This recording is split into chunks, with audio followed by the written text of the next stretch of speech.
Merci, fidèles internautes, chers abonnés, balaninos de la GKM Télévision. C'est toujours votre M, le serviteur, Cordo Cisco, coordonnateur des parlementaires debout et des communicateurs de l'IDPS Funa. Yambo, Yaboko, na table d'analyse de la biche, on a passé partout dans le monde. Vous s'abonner, vous partager vidéo parce que les Congolais partout dans le monde, aïe batou wuti wapi, to komi wapi, peut to kinde wapi na mambi matali politique ya Congo. Dans le sommaire, tu as 3 points à l'ordre du jour. Premier point, tu as la audition, il y a moi Jean-Marc Kabound. Et puis, deuxième point, tu as la sortie médiatique de Franck Diongo. Et puis, troisième point, tu as le chef de l'État a officiellement lancé ce jeudi les processus d'appel d'offres pour les blocs pétroliers et gaziers. Sans plus tarder, tu as na banjé de l'air na biso na premier point na biso chers compatriotes et belé bayi politique basili ko sa ba sortie médiatique contre Félix Tshisekedi Tshilombo, chef de l'État. Franck Diongo bandaki, Jean-Marc Kabunda bandi, Franck Diongo aye ko sukisa. Soki tolandi sortie médiatique ya mwana mboka Jean-Marc Kabunda, tolandi pe sortie médiatique ya mwana mboka Franck Diongo. Et c'est sorti médiatique presque ils ont les mêmes. Basali ka copie coller na maloba oyo Fayulu aloba kana makonzi mboka. Différence c'est moi moké parce que Jean-Marc Kaboun a kendaki na mambo zindo na ko créer makambo lokuta ko sala outrage envers les chefs de l'État. Chers compatriotes, ba traiter makonzi mboka est compétent. Est-ce que un est compétent? A coûté budget en Mboka 4 milliards. Na qui est compétence naé a comme si budget en Mboka 11 milliards. A coûté réserve d'échange 800 millions de dollars. Na qui est compétence naé a comme si réserve d'échange 4 milliards. A coûté ba régie financière ba la recette c'est malamuté. Na qui est compétence naé ba régie financière ba sali mobilisation ya recette. Oye tomoli réserve d'échange, oye tomoli budget en Mboka. Akutaki ndeko Franck Diongo Kabila Bwakaï na Boloko. Sous régime ya Kabila, Franck Diongo arrêté illégalement Bwaki na prison à Makala. Mais mon konzambo katanga su pouvoir à restaurer véritable état de droit na qui est compétence naé abimisi ndeko Franck Diongo libanda ya prison. Mais le long de Franck Diongo, le ko la luki musala atamboli par-ci par-là le ko la sata Azako Luka Job, Azum Moussalate, Akeye Payandeko, Augustin Kabouya, le secrétaire général, pour na senga, bazole audience na chef de l'État. Akeye Payandeko Peter Kazadi, pour na senga audience, et pas le chef de l'État. Azu Yangote, Akeye Luka Moussala, gouvernement, ya Pepe Lunga Lukamba Ebimi, Azum Moussalate, gouvernement ya Sama Lukonde Ebimi, Azum Moussalate. Ndamo wa mandataire babimi azu musalati ok mokonza mboka ebisa ke sala patient na remaniement oyo soit na nomination mandataire okobima mandataire mais Franck Diongo pona nzala pona patience na ye aye ko sala sortie médiatique ya lokuta moyena billet vert oyo étranger oyo soyalo dananyo alliance Moïse Katumbi aza ko manipuler ba politiciens congolais pona nzala Franck Diongo a teki mboka aya ko sala sortie médiatique ya ko traiter mokonzi mboka dictateur Franck Diongo a kei musika alobi vaut mieux Kabila que Félix Tshisekedi Tshilombo tala niveau ya sorcellerie na ko senga ndeko Shako o balancer ba photo to pe ba vidéo ya ndeko Franck Diongo tangu monsieur Kabila torturé na prison ya Makala ndenge ba ke ko bwaka ina ngali mon hôpital za ko samba na chaise roulant ba bwaki na prison Makala. Mais le ndeko Félix Tshisekedi Tshilombo oya komidila ndenge ndeko Franck Diongo na ndeko Jean-Marc Kabila za koloba o balancer ba vidéo Franck Diongo sous régime ya Kabila na Franck Diongo sous régime ya Fachi toye ba la différence entre Kabila na Félix Tshisekedi Tshilombo nani oya azali vrai dictateur nani oya azali dictateur nani oya a plongé qui pays dans la misère la plus sombre de la planète sous régime ya Kabila bana baza kotanga bazo futa minerval mais sous régime ya Faci na constitution basaki bateyaki yango na mulai na munene na Joseph Kabila mais tango mokonzi mboka ye na constitution oyo ebaki mutuna makolo te oyo lobi ke bana batanga ofele appliquer article 45 oyo lobi gratuité et enseignement de base mokonzi mboka appliquer gratuité bana baza kotanga ofele sous régime ya Faci. Est-ce que est compétent à quoi que ça que bana batanga ofele conformément à la constitution oyo prédécesseur na ye article la ko sala yango te ba ke musika na koloba ke gratuité et enseignement de base ils a échoué ils a un échec chers compatriotes on les a dit niveau ya sorcellerie ataba inanga mutu na niveau oyo te bana oyo bazalaki na 6e primaire bana oyo bazalaki na 3e des humanités 4e des humanités lo bakomi na 6e baza ko présenter tant ba mataki première CEO ezalaki na régime Faci tant ba mataki deuxième CEO ezalaki na régime Faci azui bango na 3e a commissaire bango ti na 6e awa ba présenter bango zo ba diplôme na bango. Est-ce que ezali Faci ne mutu abebisa enseignement de base lelo? Chers compatriotes, Faci azwaki enseignant à école primaire na salaire ya combien? 85 000 francs congolais. Lelo Faci a gratuité enseignant comme ko 480 000 francs congolais. Salaire comme triplé. Chers compatriotes, allez-y comprendre. Salaire comme triplé 2 fois. C'est-à-dire que mokonzi mboka a amélioré qualité d'enseignement, a longoli corruption parce que enseigner comme ko zo mwambongo ya malunga au régime passé bazwa ki yango te. Et puis a profiter ko tia gratuité enseignement de base. Est-ce que est compétent wana? Lelo mokonzi mboka kuti ba mboka eza kokufa. Kabila kosi biso pendant 5 ans, pendant 18 ans 5 chantiers. Mais mokonzi mboka kuti payer à lambo partout que mboka kokufa. Nzela ya malongo ezali te. Mais mokonzi mboka sali exploit. Na 3 à 4 ya pas mokonzi mboka tongi banzela, atongi ba pont, ba école moderne, ba hôpital moderne. Lelo mokonzi mboka acheli biso gratuité à maternité. Oye salamate depuis Congo zala Congo. Est-ce que mutu ya ndengo wana tokobenga compétent?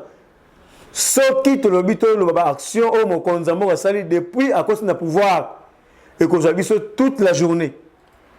Chers compatriotes, mokonzi mboka akuti ba fonctionnaire na salaire ya combien?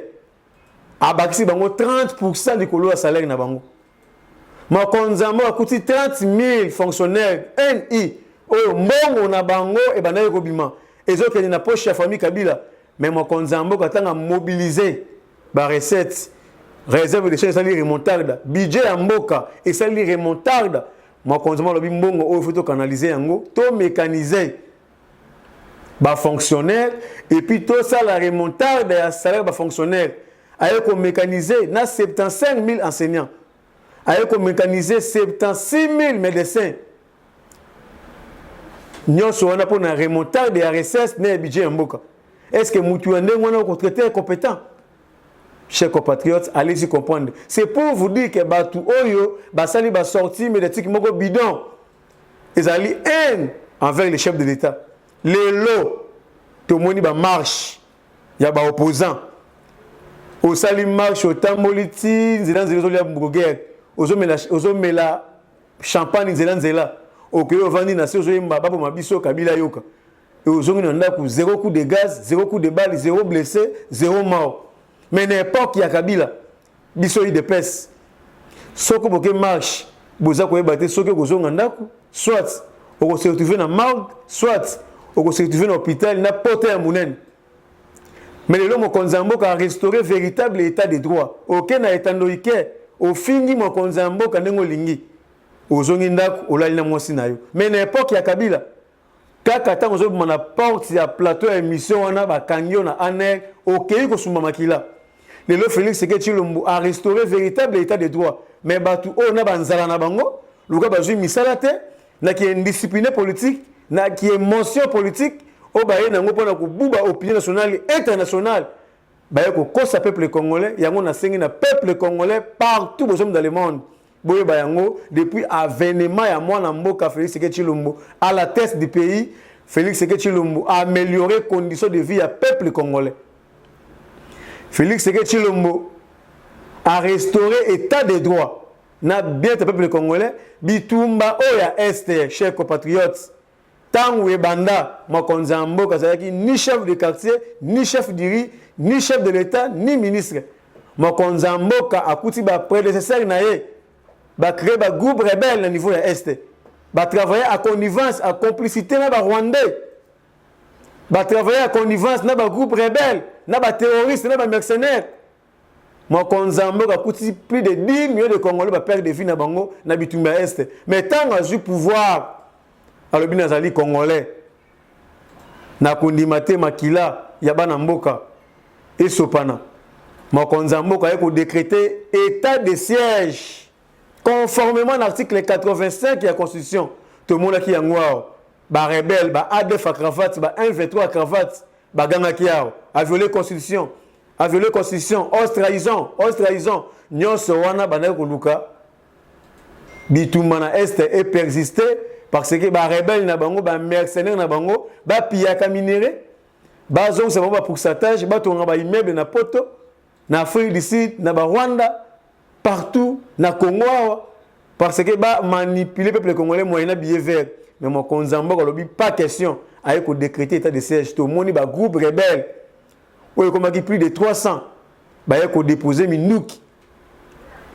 ba lobi ba tiki vie ya rébellion babimi na zamba basadere na programme ya PDDRCS o mokonzi mboka lansaki lelo mokonzi mboka braqué mis na ba 123 alors pas question ba révélation o ebomaki na se pendant 18 heures to baki yango te ba accord o message politique namba signaki na ba Rwandais pour na kozwa ndambo mabele ya est et comme sous sécurisé na ba 123 le to ko yeba yango ba accord oh mais c'est police kanambe akene ko signer na ba groube na Sen City pour na ko sala brassage na mixage ya ko ba terroriste ba mercenaires ba côté na armée congolaise ba côté na ANER na la police nationale congolaise na danger de institution mboka mais mon konzamboka lobi pas question lelo mon konzamboka aza ko la pongité tongo midi pourquoi pour na ko silisa guerre na est parce que souci ya mon konzamboka ezali congolais ala na malamu ala muka malamu alia malamu aza na pédicure na etandi nyonso ya République du Congo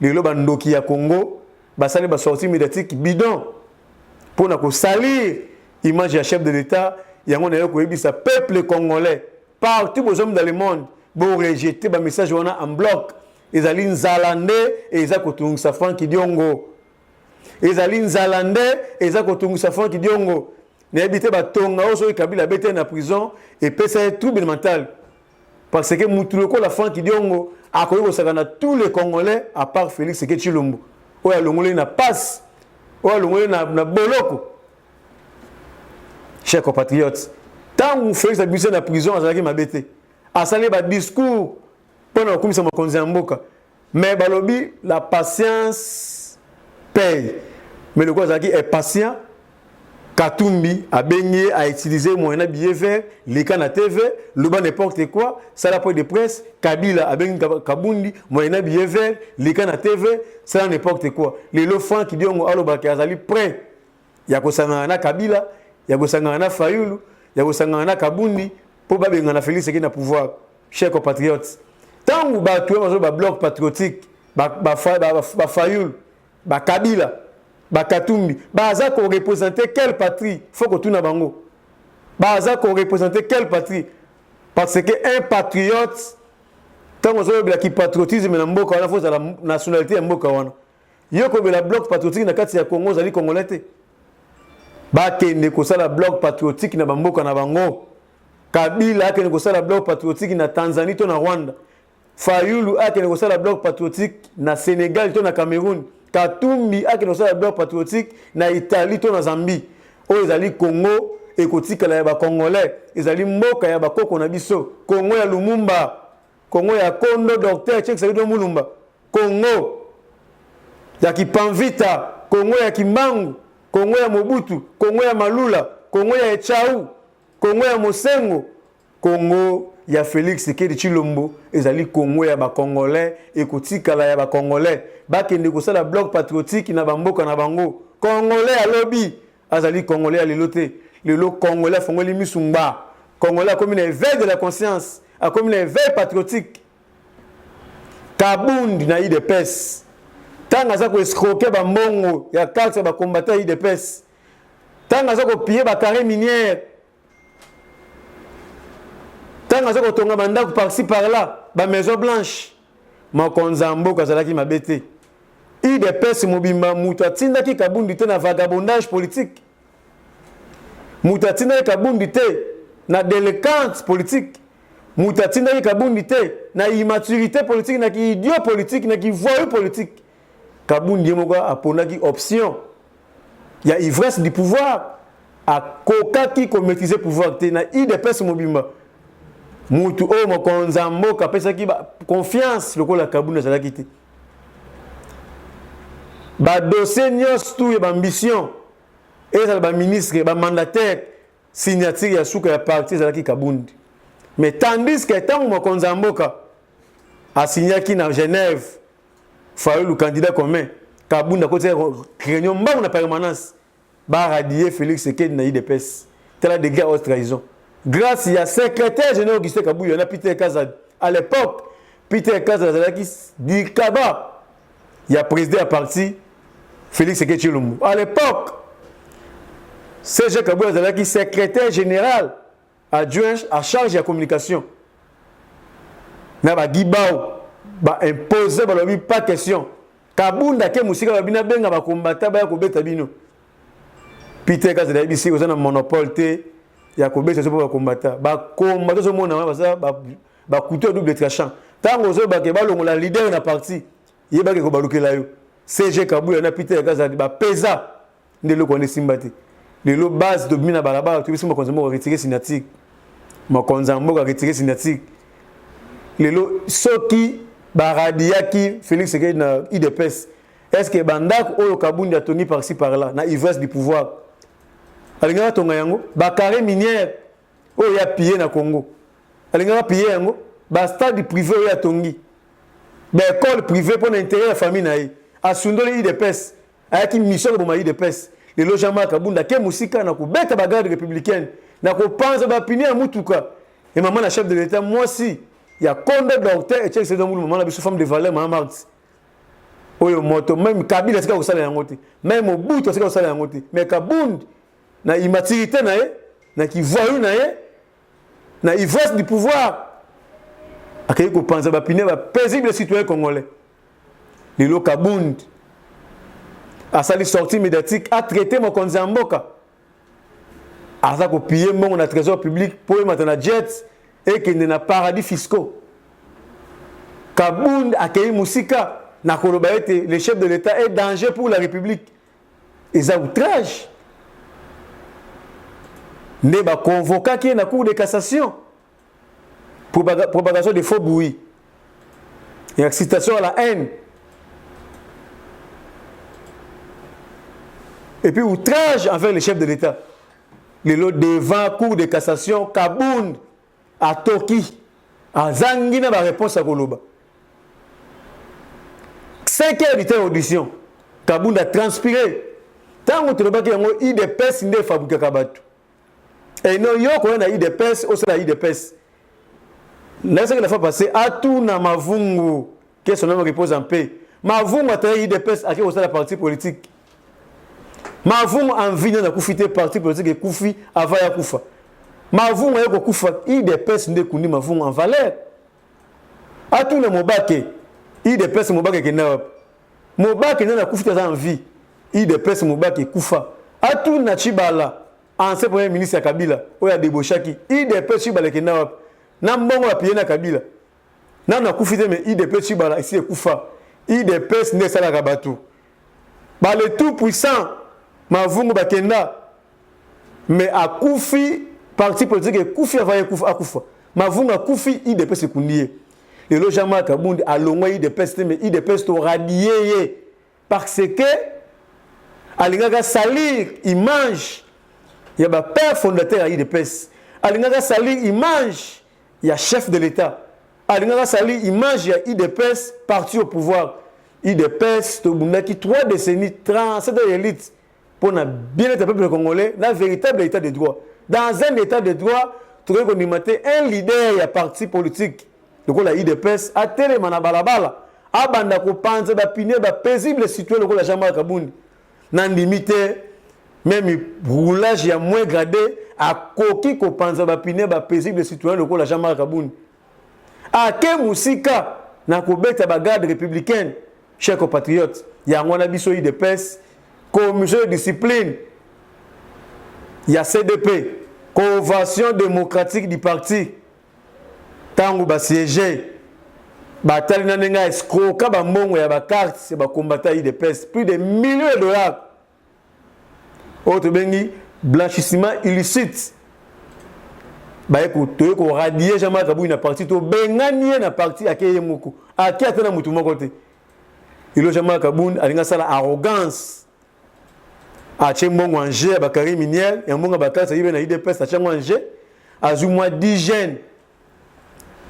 Ya Kingabwa ba accompagner la cour de cassation. Ba ina moi tout ben la cour de gaz moko ya pamba.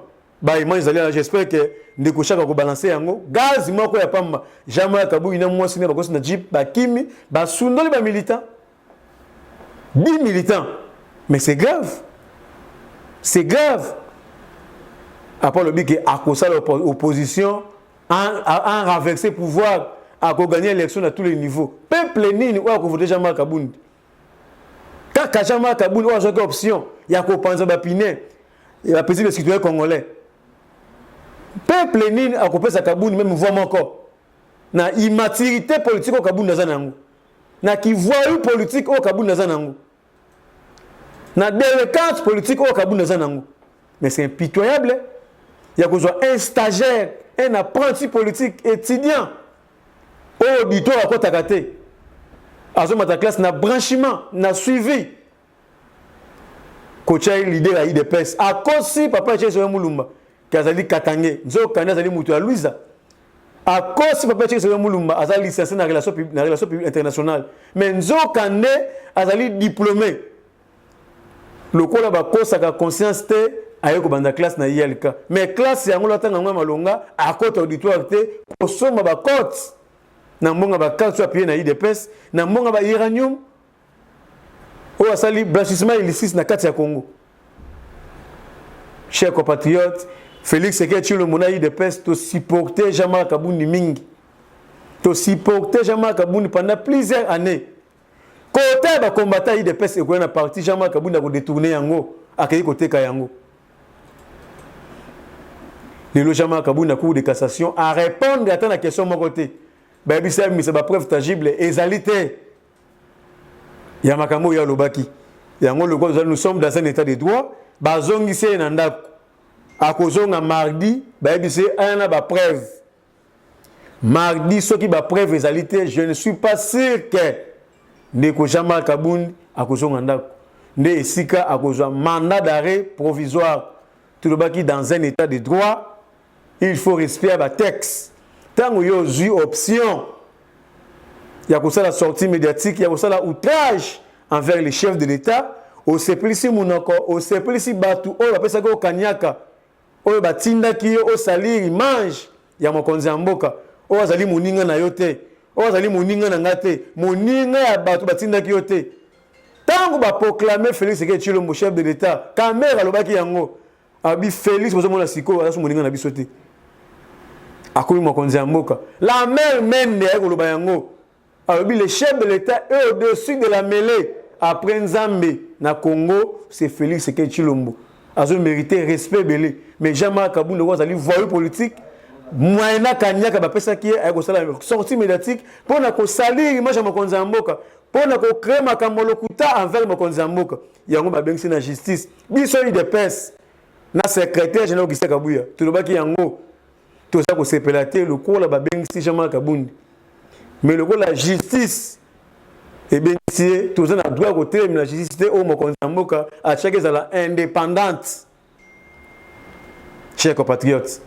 Mais tant que tu réfléchis, Tu veux makambo ya lobaki. Mokonzi ya mboka zo mbongo. Et ce côté na ba jet privé et qui n'est na paradis fiscaux. Aye la biso ba preuve tangible. Et que ça la bien a qui n'est na justice. A sunga justice. A bimisa ba preuve palpable, ba preuve tangible. Oyo zo la sake mokonzi ya mboka. Azui mbongo atindi yango na paradis fiscaux. Azui mbongo na trésor public parce que ceux qui mbongo ekendaki na paradis fiscaux et koka kozonga na trésor public. Mais ceux qui ba preuve wana ezalité. Olobaki kaka pona ko seplisa monoko. Pona ko miser galerie. À ce moment-là, justice et ko semola mosanga nango lolingi lobani conformément na état de droit au mokonzi ya mboka apone na kati ya Congo. Yango to sengi na ba congolais moto moko te aya kububa congolais partout à Zami. Moto moko te a osala récupération politique. Tu le baki yango la fois passée, vaut mieux opposition, vaut mieux dictature que état de droit. État de droit c'est plus pire. Tant mon konzambo a pouvoir afin de sa famille naï. On va dire respect, il y a ba paisible des citoyens congolais. Respect na ba autorité en mboka. Oyo banda Congo zala Congo mokonza mboka moko ta sala yango. Tout le monde qui régime Mobutu ndenge ba niwa ba Saddam Hussein ba se comportaki. Tout le monde qui régime ya police kanambe. Tout le monde qui ndenge ba zoé ba se comporter na mboka oyo. Mais tout le monde na régime ya Fachi, tout le monde famille ya mokonza mboka ndenge ba vandi calme au condimenter famille présidentielle. Ba interpeller na roulage a kosolo la calme, roulage apprécié, ceux qui plaît ko kanga mutuka kangi mutuka. Ayako futa amende abimisi mutuka na régime ya Félix famille Tshisekedi bavandi calme mais Jean-Marc Kaboun ayaki na mission ya ko salir combat oyo biso to bundi na IDPS pendant 3 décennies na ba père fondateur ami bengi fils biologique ya Kondo docteur Etienne Sodo Mulumba.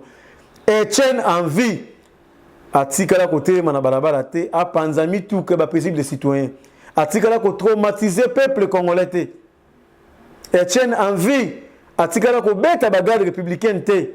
Etienne en vie atikala ko détruire peuple congolais te. Mais Jean-Marc Kaboun azoko sa opinion nationale internationale qu'azali fils idéologique ya Kondo docteur Etienne Sodo Mulumba. C'est faux et archi faux. Jean-Marc Kaboun azana service ya Kabila, azana service ya Katumbi, azana service ya Fayulu avant sortie médiatique nae basala ki plusieurs réunions kinga 4. Mais ayeba kité batouana bazali malin, ba rwandais bazali malin, ba simbisi touche makambo ese bango baloba ba utiliser Jean-Marc Kaboun akine koloba yango ba simbisi touche politique.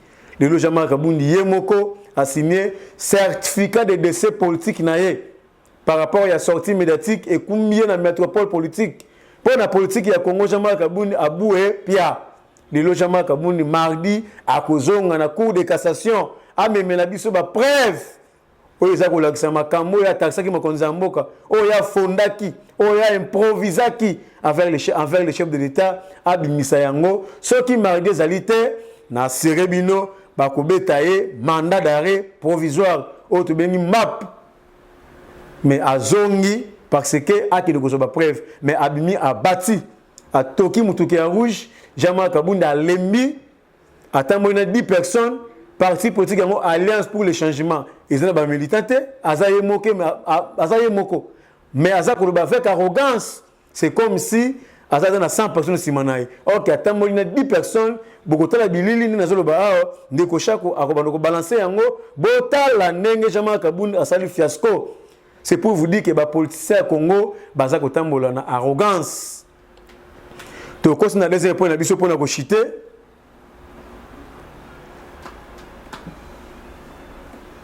Chers compatriotes, l'heure est grave.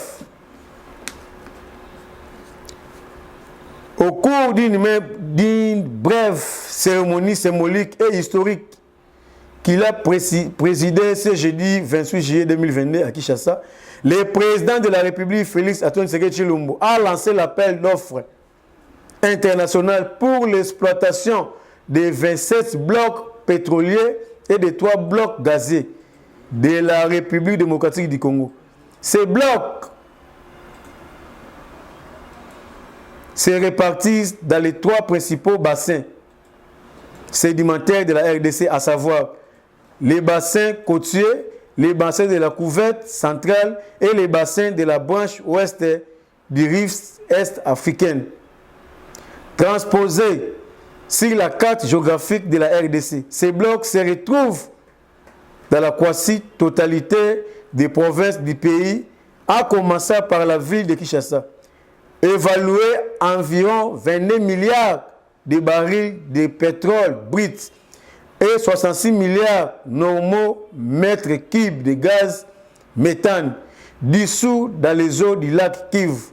Ces 30 blocs vont à coup sûr booster l'économie du pays et créer des milliers d'emplois à la population. S'exprimant à l'ouverture de cette cérémonie, le ministre des Hydrocarbures, Didier Bidimbu, a indiqué que le choix des blocs sélectionnés pour la première phase des appels d'offres a été opéré sur base des meilleurs leads et prospects identifiés dans les différents bassins sédimentaires présentant des caractéristiques géologiques à de très fortes probabilités d'accumulation des hydrocarbures, gage de rentabilité pour les futurs investisseurs. Pour le ministre Didier Bidimbu, ça veut être un processus public transparent, impartial et concurrentiel qui va permettre à la RDC de mettre en place des partenariats gagnant-gagnant dans l'intérêt mutuel des investisseurs et des populations congolaises. Pour sa part, le président Félix Tshisekedi Tshilombo a indiqué que le lancement d'appels d'offres est la preuve de sa volonté de mettre le potentiel au service du développement du pays.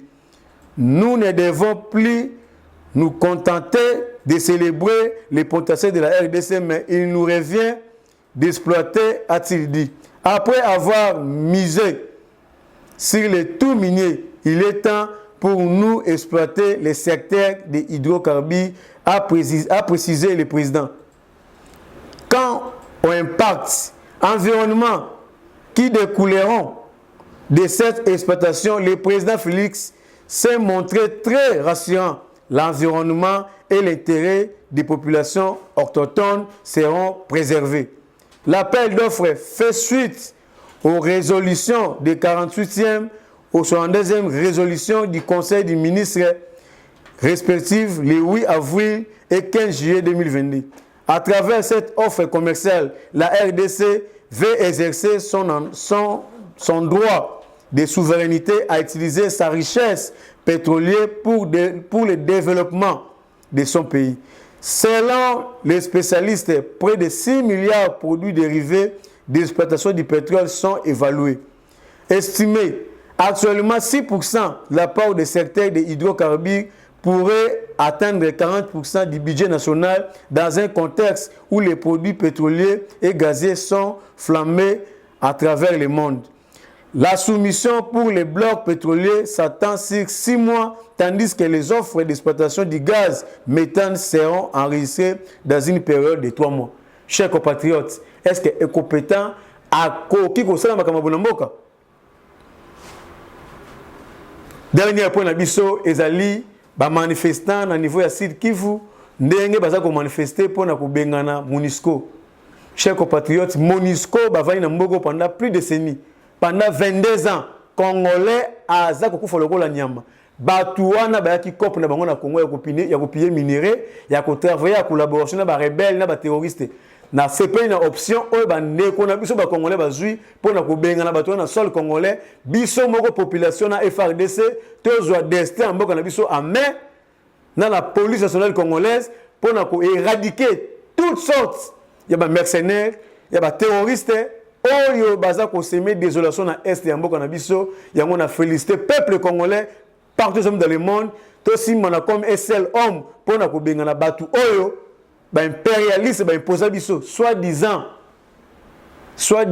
basali autoproclamation ba mibengi communauté internationale. Ce sont les occidentaux, les impérialistes, ba mafia monde o ba tindekali biso ba MONUSCO na kati ya Congo pendant 3 décennies pour na piller minerai, pour na ravitailler ba rebelles, pour na ravitailler ba mercenaires, ba terroristes, pour na ba semer désolation na kati ya mboka banda baya na Congo basungi Congo lelo ko moko te to moni plusieurs morts ya ba congolais ba viol bazui cobalt na Congo bazui été na Congo bazui uranium bazui lithium basali ba ordinateur basali ba téléphone Android basali biloko ndenge na ndenge basali ba bombe basali minduki mais ba fouti congolais viol ba tuerie ba violer na ba koko na biso ba maman na biso na ba bana mike ya 2 ans baza ko violer tala eloko oyo ba impérialiste ba fouti biso yango congolais ya lobby Congo ya lobby c'est-à-dire Congo ya loté to simana comme un seul homme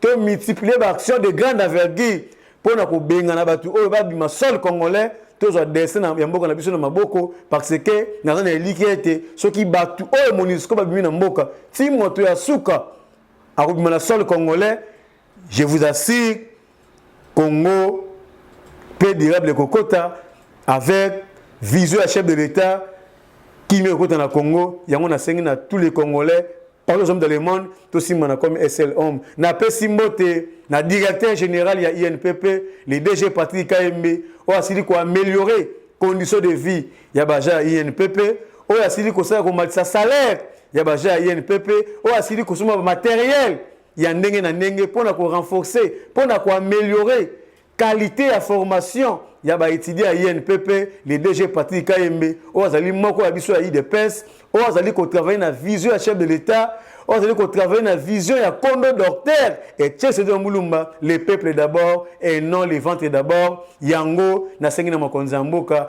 DG Patrick Kayembe le DG en intérim na sengi na makonzi ya mboka ba directeur général Olengi Aboye il faut qu'on confirmer parce que na tamboli na INPP étant que communicateur d'investigation na solina baja INPP na mené investigation balobi banda INPP na no bazwa déjà Olengi Boyete o azalaki wana akobata salaire kaka 30 000 20 000 mais banda ya ye abakisi 300 000 likolo ya salaire baja nyos prime ya ba formateur et banda komata kaka 5 000 mais ya malisi yango 100 000 likolo améliorer conditions de vie ya baja INPP yango na pesi Patrick Kayembe merci ko bana musala to sengi na makonzi ya mboka a confirmer yo parce que oza kosunga makonzi ya mboka na vision le peuple d'abord pona kozwa ngai plus de 143 89 68 53 286. C'est toujours votre M le serviteur Cordo 6 Kocha Jafuna. Je dis et je vous remercie.